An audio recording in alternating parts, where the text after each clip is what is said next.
ചേട്ടൻ വിളിച്ച് പറഞ്ഞു, വാ നമുക്ക് വെട്ടുകാട് പള്ളി വരെ പോയിട്ട് വരാം. പിന്നെ ഒന്നും നോക്കില്ല, ഒരു യൂബർ വിളിച്ച് ചെറുക്കനെയും പറിക്കാനകത്തിട്ട് ചേട്ടൻ്റെ ഷോപ്പിൽ പോയി ചേട്ടനെ വിളിച്ച് നേരെ വെട്ടുകാട് പള്ളിയിലേക്ക് പോയി.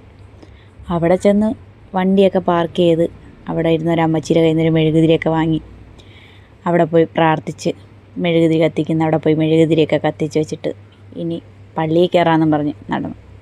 പോകുന്ന വഴിക്ക് ഒരു പട്ടിയെ കണ്ട്. ആ പട്ടിയെ പിടിക്കാൻ പോകുന്നതാണ് എൻ്റെ ഈ കുരുപ്പ്. അങ്ങനെ നേരെ അതിനെയും തൂക്കി പള്ളിക്കകത്ത് കയറി അവിടെയും പ്രാർത്ഥിച്ച ശേഷം നേരെ കടലിലേക്ക് പോകാമെന്നും പറഞ്ഞു പോയി. അവിടെയാണെങ്കിലോ അവിടെ ചെന്നപ്പോൾ വെള്ളം കയറി കിടക്കണമെന്ന് പറഞ്ഞ് കടലിലും ഇറക്കില്ല. പിന്നെ ഒരു പോപ്കോണൊക്കെ കഴിച്ച് അവിടെ നിന്ന് ഒരു ഐസ്ക്രീമൊക്കെ വാങ്ങി അവന് കപ്പും കൊടുത്ത് എനിക്കൊരു ഐസ്ക്രീമും വാങ്ങിയിട്ട് അവിടെ പോയിരുന്ന് കുടിക്കാമെന്ന് വെച്ചു. പിന്നെ കുറച്ച് അങ്ങേരെ തൊള്ളേലും കയറ്റി കൊടുത്തിട്ട് നേരെ ഇറങ്ങി. രാത്രിയായില്ലേ, പിന്നെ നേരെ വീട്ടിലേക്ക്.